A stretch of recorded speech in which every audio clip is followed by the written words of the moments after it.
Eu convoco quem tem a sua Bíblia para abrir a sua Bíblia.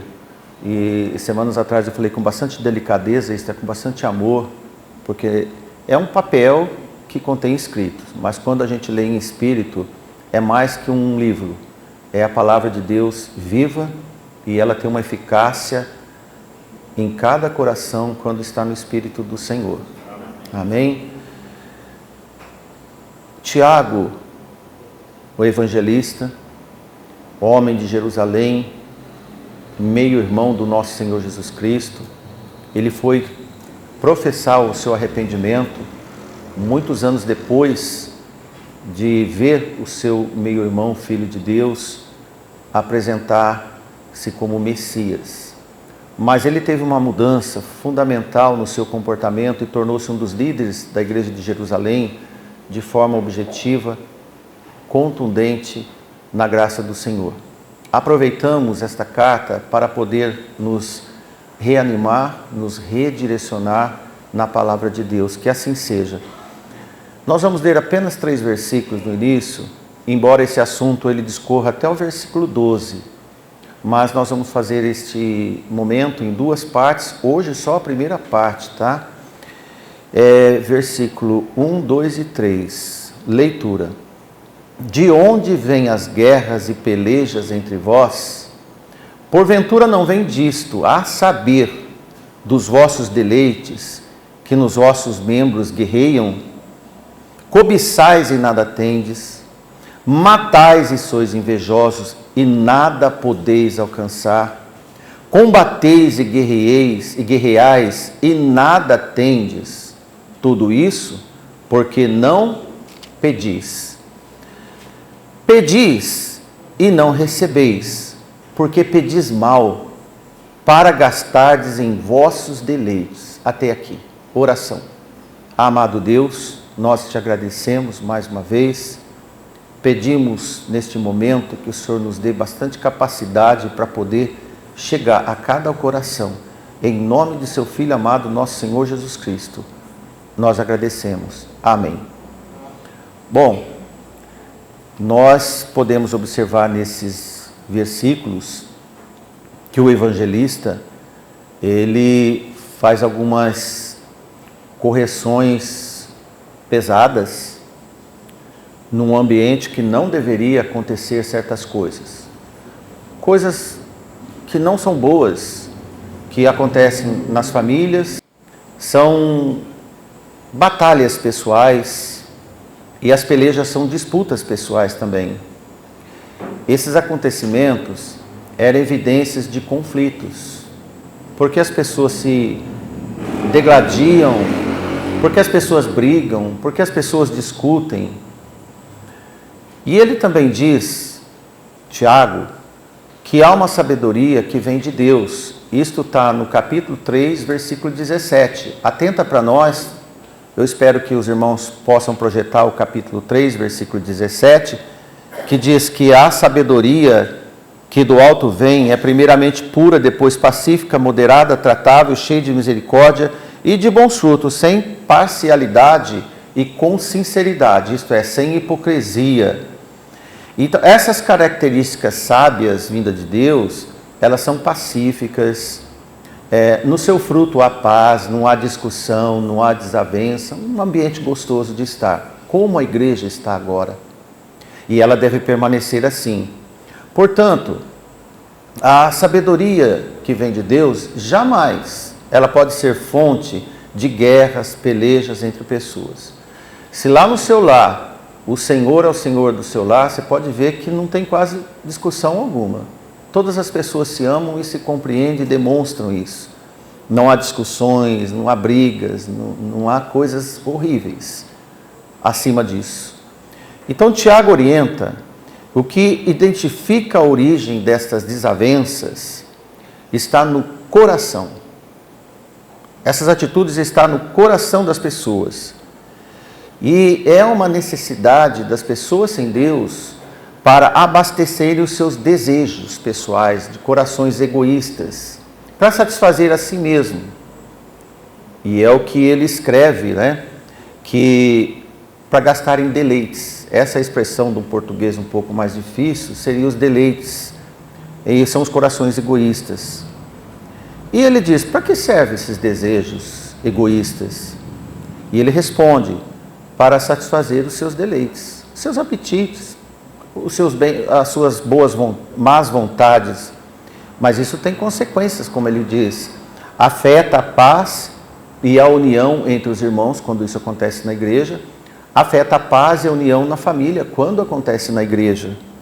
Essas cobiças pecaminosas que ele chama, podem estar escondidas, sob pretexto de alguém que quer defender uma verdade, um ponto de vista, um tipo de justiça pessoal, e ele levanta uma contenda sobre estas coisas. E ele também diz que sabemos que Deus ouve as nossas orações e também conhece os motivos das nossas orações.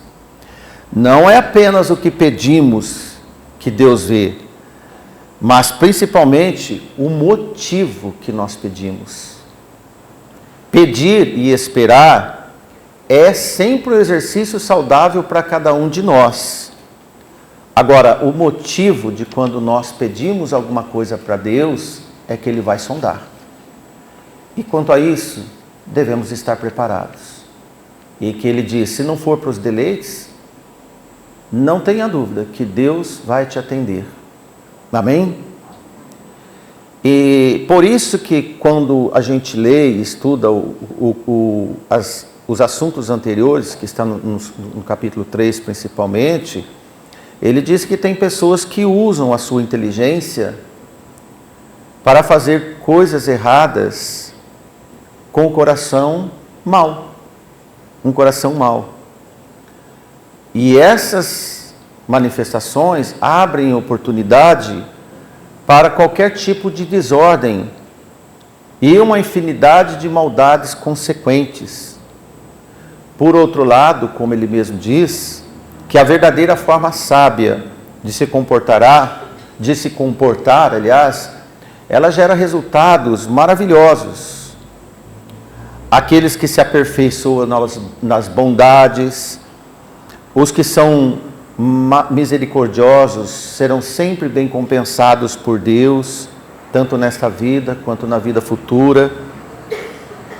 Jesus, por exemplo, não deixou de mandar promessas no seu sermão da Beatitude, o chamado Sermão da Montanha, quando em Mateus capítulo 5, versículo 7, ele disse, bem-aventurados os misericordiosos, porque eles alcançarão misericórdia. Se você é misericordioso, você vai alcançar misericórdia. Misericórdia está relacionada ao próximo e não a si mesmo. Misericórdia está relacionada ao ambiente que você vive. De forma que os servidores de Deus devem ser sábios, alimentados pelo ensino da prudência celestial.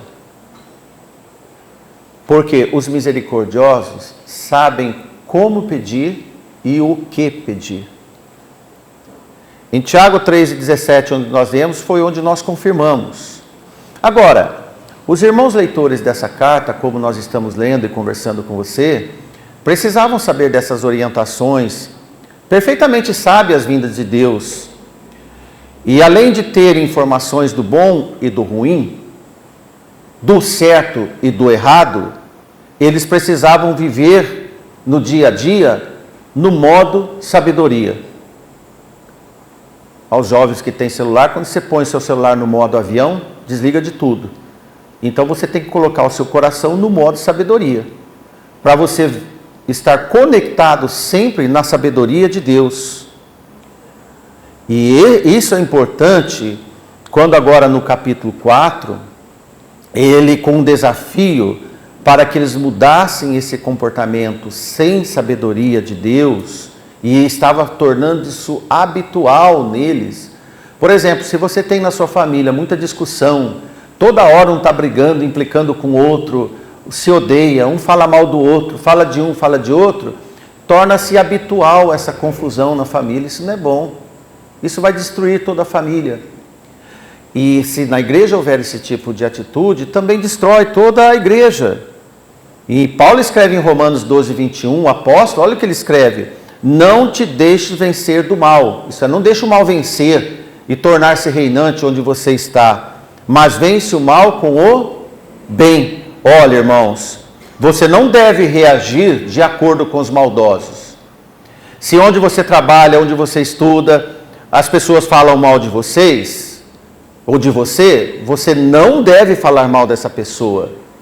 Arrumar argumentos para também falar mal dela, que a Bíblia diz que você não deve fazer isso. Se você não tem o que falar de alguém, não fale nada.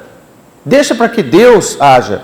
A Bíblia diz, quando Deus diz, minha vingança, diz o Senhor. Deixa que o Senhor acerte as contas de quem te faz mal. Não queira ir lá dar um tapa no rosto da pessoa, ou tirar satisfação com a pessoa, que é muito comum. Eu vou lá tirar satisfação. Às vezes não compensa tirar satisfação. Entrega, porque Deus é o Deus de justiça. E Ele vai fazer justiça. Você crê que Ele pode fazer isso? Amém, irmãos. E porque quem quer mudar comportamento de onde o ambiente está ruim, tem que começar de quem quer mudar comportamento. E deve limpar o seu coração e estar com o coração puro.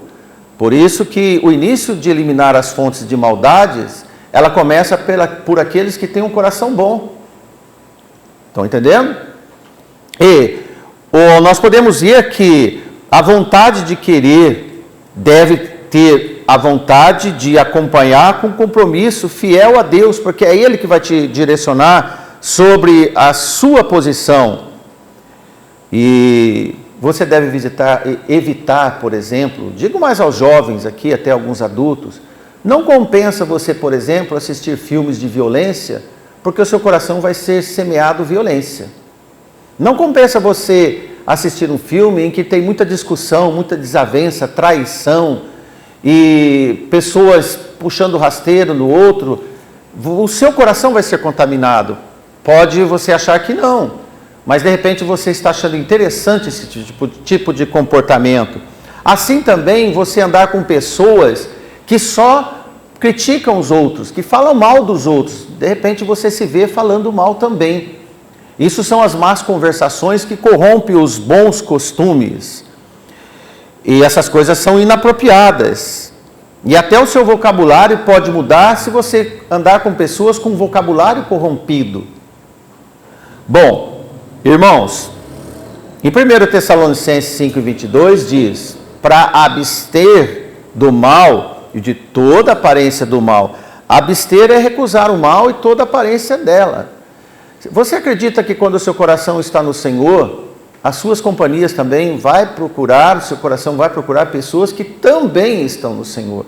Você já não tem mais capacidade ou não tem mais vontade de estar em ambientes que não faz bem para o seu crescimento espiritual.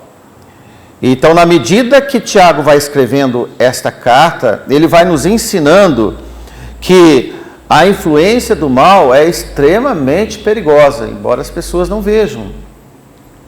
Agora, nós temos vários visitantes na igreja hoje. Amém por isso, e muito obrigado de você vir novamente. Se você vem na igreja e vê discussão, vê um membro discutindo com outro, o que você vai sentir? O que vai acontecer no seu coração se você ver essas coisas? Porque você veio na igreja para ouvir coisas boas. Foi ou não foi? Você veio para ouvir palavras da fonte de Deus.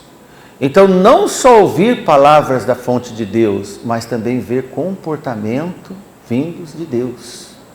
Olha, meu irmão, minha irmã desta igreja, como nós somos responsáveis por todos que estão aqui, pelos seus parentes que te veem e te medem sempre, no seu encontro de família, no seu encontro de final de ano. Já falei para a igreja, todos devem estar preparados, porque você vai ser, de fato, muito observado. E o seu comportamento vai ser, sim, analisado. Agora, irmãos, e ele diz no versículo 1, eu leio novamente para você, quando ele diz, de onde vêm as guerras e pelejas entre vós? Porventura não vem disto a saber dos vossos deleites, dos seus caprichos? Que vossos membros se guerreiam, isso é, os membros são os membros da igreja. Membros brigando entre um outro, falou, que cabimento tem uma coisa dessa? Então, Tiago puxa a orelha deles e diz, olha, isto está tudo errado. Deus não vai ouvir a oração de vocês, Deus não vai dar nada para vocês. Principalmente porque essas paixões da carne, onde a arma é uma língua afiada, a maledicência, eu vou ilustrar aqui a língua afiada da maledicência como uma peixeira, aquela faca de nordestino. Uma língua afiada é como uma peixeira, um punhal, e ela fere muito, fere o próximo.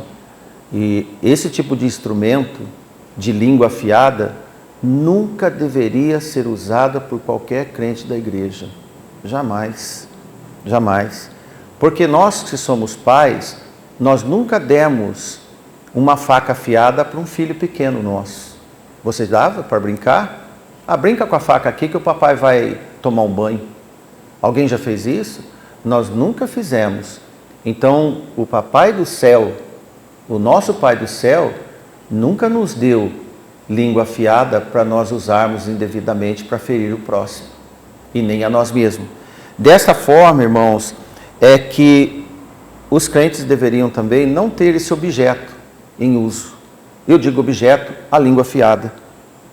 Então, a resposta que ele diz desses distúrbios, dessas guerras, por muitas conversas atravessadas, e ele disse, porventura não vem por causa dos vossos deleites, é que isto acontece entre vocês. Tiago ainda escreveu que na ponta desta arma afiada, podemos dizer desse punhal, dessa peixeira, contém veneno mortal. E nós lemos no capítulo 3, versículo 8, atente lá para você ver, nenhum homem pode domar a sua língua. Qualquer um de nós que está aqui nesta noite, nós somos incapazes de domar a nossa língua. Você já fez algum voto que não ia falar certas coisas? O que aconteceu? Não demorou muito tempo, você se pegou falando. E é isso. Nenhum homem pode domar a língua. É um mal que não pode colocar freio. E ela está cheia de peçonha mortal. Peçonha é veneno de cobra. E o dente da cobra, ele é furadinho, afiado, e na pontinha dele tem um buraquinho que quando a cobra pica um de nós, ela já também injeta veneno. É como uma agulha mesmo, aquela de tomar injeção. E Tiago diz que a nossa língua, ela tem um uso, comparado com essas coisas. Olha, irmãos, além de ter essa peixeira, esse punhal na mão, ainda na ponta dele tem veneno. Lembra das flechas dos índios? Eles colocam venenos na flecha dos índios. Então eles ferem o animal e não só fere, mata. Mata. De forma alguma nós temos que ter qualquer comportamento ou desejo similar entre nós. Na verdade, irmãos, se você for ler Efésios capítulo 6, e você marca para ler depois, que eu vou comentar, em Efésios capítulo 6, diz que as armas dos cristãos, dos servos de Deus, são completamente diferentes. Amém? Como aprendemos, por exemplo, a espada, que é a palavra de Deus, é a arma do Espírito Santo de Deus. Não para ferir, mas para discernir, como diz em Hebreus, para discernir. Ao invés de veneno nas pontas, a espada do Espírito Santo cura, reforma, transforma e salva. A palavra de Deus tem poder. Ao invés de matar, ferir e matar, ela salva e cura e dá vida, vida eterna. Amém que seja assim. Sejamos participantes da vida do próximo, da salvação do próximo e nunca, jamais, da morte de alguém. Com a língua nós podemos matar alguém. E é tão importante porque depois ele diz, cobiçais e nada tendes. Vocês cobiçam tanto que não tem nada. Matais, foi o que nós falamos, sois invejosos e nada podeis alcançar, combateis e guerreeis e nada tendes, porque não pedis. Interessante, faz tanto movimento, tanta desavença e não tem nada. E as pessoas cobiçosas geralmente são muito carentes, elas são desejosas, e sempre que elas conseguem alguma coisa, elas nunca estão satisfeitas. Você conhece alguém que não é grato pelo que tem? Se um dia ela tiver 10, 15 vezes mais do que tem, ela também não vai ser grata, porque ela não está satisfeita. Porque a pessoa satisfeita com a casa que mora, com a mãe que tem, com o pai que tem, com os irmãos que tem, com a igreja que Deus deu, ela vai ser satisfeita, irmão, tanto numa casinha simples quanto num palácio real. Porque não é o ambiente que importa para ela, é o coração que Deus deu para ela. Amém. Amém? Tenha um coração assim e você vai ver coisas melhores. Por isso que essas pessoas nunca estão satisfeitas. Tiago explica para eles, veja só, é só pedir que Deus dá. Vocês não têm as coisas porque vocês não pedem. Você já imaginou que é mais fácil pedir para Deus do que invejar o que os outros têm? Já pensou? É muito mais fácil. Porque as pessoas nesse espírito mal, mesmo com seus desejos atendidos, que seja, elas não vai estar satisfeitas como elas pensavam que iam estar. Pessoas de coração invejoso nunca têm paz e contentamento. E é o que Tiago escreve. E além do mais, não deixa as pessoas que estão ao lado em paz, pois a profunda satisfação é sempre alcançada somente quando somos gratos e contentes com o que temos. Neste momento, o que você tem? O que você não tem? Embora você não tenha muitas coisas que gostaria de ter, você está satisfeito? Está em paz? Está contente? Está vivendo esse dia em paz? E dando glória e graças a Deus? Amém. Amém por isso. Porque o contentado sempre extrai gratidão em tudo que acontece na vida dele.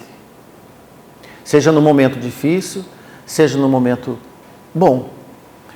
Como o dirigente dessa igreja, e como os irmãos me chamam de pastor, eu quero lembrar do nosso irmão Davi aqui, também do irmão Rogério. O irmão Rogério me deu uma declaração, disse que ele estava muito bem, contente no Senhor. Estou alegre, irmão, porque eu dei 3, 4, 5 passos. E eu penso comigo, por que eu também não vou estar alegre por ele dar 3, 4, 5 passos, sendo que eu estou andando, dando meus 3, 5 passos, e serve de lição para mim. Serve de lição para todos nós. Aprendemos um com os outros. Então, a profunda satisfação e contentamento somente quando somos gratos e contentes, satisfeitos com o que temos. E todo contente é grato por tudo. Porque Tiago escreve que aqueles que buscam somente os seus desejos fazem apenas para as coisas daqui, desse mundo, mais nada. As coisas de Deus não estão incluídas. E isso é o lado mais triste ainda, que piora ainda mais. Pessoas descontentes querem coisas apenas deste mundo. Sei lá o que seja, carro, casa, casamento, um bom emprego, salário bom. Cada um tem seus desejos. Mas se nesse pacote de vontades e desejos não tem nada a ver com conhecer mais a Deus, de servir mais o próximo, de estar orando mais, frequentando mais a igreja, você sinceramente acha que Deus vai te dar essas coisas? Que proveito tem para o reino eterno se essas coisas que você pede são todas para os seus deleites? E isso estava acontecendo na igreja. Era apenas para as pessoas se desfilarem, mostrarem o que tinha, suas supostas conquistas e tudo mais. Em Eclesiastes, escrito pelo rei Salomão, homem de Deus, 1:14, ele escreve: atentei, isso ele dizendo, eu atentei e observei para todas as obras que se fazem debaixo do sol. Debaixo do sol está a terra. Eis que tudo é vaidade e aflição de espírito. Salomão viu as fazendas e ele disse: olha, o fazendeiro é rico, mas o que ele tem de aflição de espírito? Ele vê o industrial e fala: olha, aquele homem tem muitas empresas, mas o que ele tem de dor de cabeça para pagar os impostos, para manter a riqueza dele? Então tudo é dor de cabeça, é aflição de espírito. E depois Tiago diz: olha, vocês não têm o que querem, porque não querem também a Deus. Irmãos, bem simples. Quem não pede coisas celestiais é porque não tem nada a ver com o Pai Celestial. Vamos ser sinceros entre nós. Se nas minhas orações não tem nada em que diz respeito ao próximo, às coisas de Deus, que tenho eu a ver com as coisas de Deus?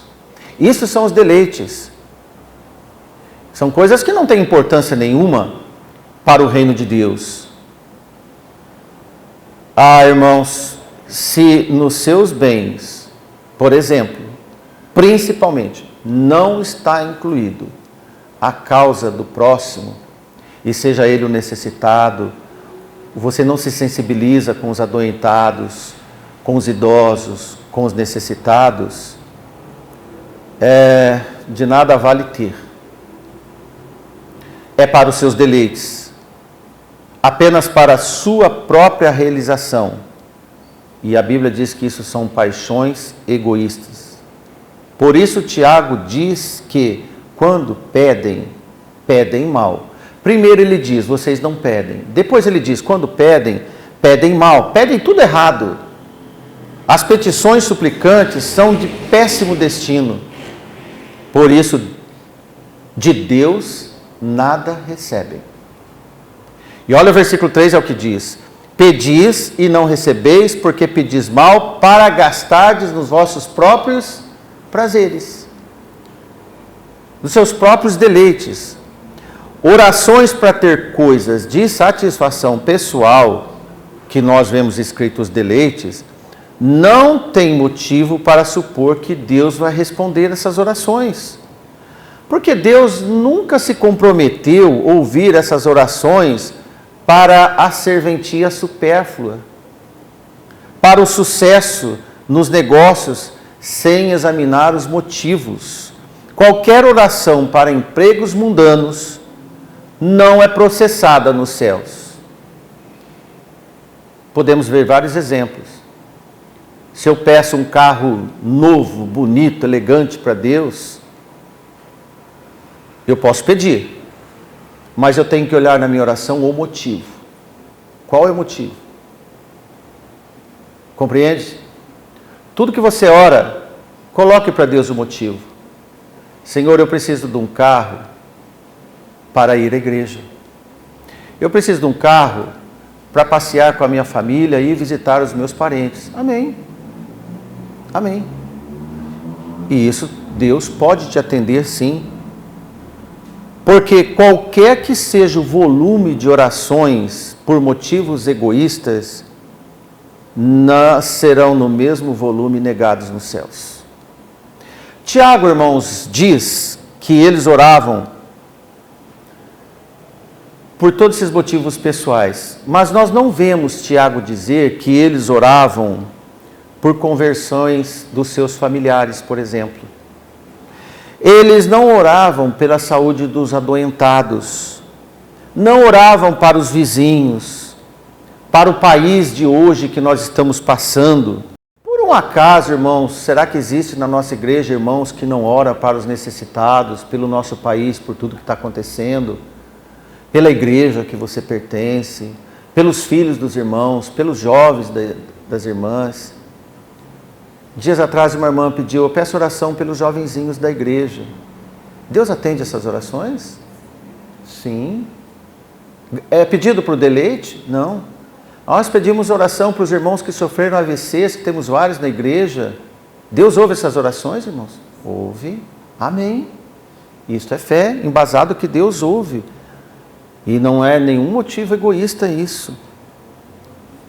Como é que Deus vai aceitar orações tão supérfluas se Jesus morreu exatamente para os pecadores, para os necessitados?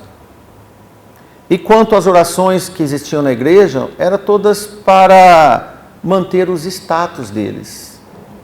De forma, irmãos, que Jesus não morreu para nenhum de nós ficarmos ricos. Sendo que ele vai voltar apenas para trazer para nós motivos do reino eterno, não dessa terra. Como é que Deus Pai deu seu Filho para morrer na cruz, vai satisfazer os que pedem coisas que nada tem a ver com o Calvário? Coisas e coisas que não alavancam o Evangelho. Não tem sentido isto entre os crentes. Imagine o Senhor dos céus, nesse momento, recebendo esses tipos de orações. Você é capaz de supor o rosto triste de Deus neste momento? Como você acha que está o amor de Deus com as suas orações? Como você acha? Olha, muitas das nossas gerações, e cada vez pior, preste atenção agora, muitos jovenzinhos, crianças nossas e até jovens, estão acostumados a manipular seus pais. Pede, e o pai fala assim, o pai e a mãe, eu vou dar porque esse menino não para de pedir. Será que Deus faz isso conosco? Será que Ele vai atender porque você tem pedido todo dia?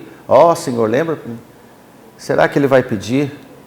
Porque às vezes nossos pais, nossos avós, os jovenzinhos têm uma sabedoria, um jeito de manipular e acaba conseguindo. Eu tive uma tia que era pobre e ficou rica. E ela tinha uns filhos. E um dia ela falou para minha mãe, o fulano quer uma moto, ele é muito novo para ter moto, eu não vou dar moto de jeito nenhum para ele. Não demorou uma semana, ele estava com a moto. E a criança fica sabendo que o pai fala não, mas dá. E depois ela vai orar, vai achar que Deus vai agir do mesmo jeito. Aí vai ser uma pessoa frustrada, decepcionada com a religião, não é? E até às vezes depressiva, revoltada. E depois, para piorar a história, vai levar para um psicólogo resolver essa situação. Essa situação, ela resolve no berço, desde criança. Essa situação entre os crentes resolve desde o seu nascimento, como filhos de Deus. Amém? De sabermos cada dia mais, com o tempo que passa, o que devemos pedir para Deus. Meus irmãos, Deus ouve orações sim, e muitas orações. Os clamores dos humildes de coração, os quebrantados de coração, esses sempre oram para o bem comum da igreja, do povo de Deus, porque Ele ama a igreja de Cristo. Como Cristo amou e interferiu, por exemplo, pelos seus apóstolos. Qualquer oração que não glorifica o Pai aqui na terra, você pode esquecer. Qualquer um de nós. Qualquer oração que não glorificar a Jesus Cristo nessa terra, pode esquecer. Se não for para aplicar a cruz do Calvário na vida das pessoas e na sua própria vida, nas suas atitudes, Deus não atende orações supérfluas. Em João 17, vamos ler alguns versículos, João 17 está a oração de Jesus a Deus, seu Pai. E o versículo 4 ele diz, eu glorifiquei-te na terra, tendo consumado a obra que me deste a fazer. Cada um de nós tem uma obra para fazer aqui na terra, desde quando nós conhecemos Jesus. Versículo 6 ele diz, manifestei o teu nome aos homens do que o mundo me deste, eram teus, e tu nos deste e guardaram a tua palavra. Quem guarda a palavra de Deus, executa a palavra de Deus. Para finalizar, que todos nós tenhamos corações sábios, cada dia mais, para fazer o que o mundo precisa. O mundo precisa de ouvir a palavra de Deus. O mundo precisa de conhecer o Evangelho do nosso Senhor Jesus Cristo. Custe o que custar, cada um de nós devemos ter a assinatura de Cristo, a aprovação de Deus nos nossos pensamentos e nos nossos procedimentos. Que Deus te abençoe e que Deus nos faça cada vez melhores para o reino eterno. Assim seja para todos nós. Amém?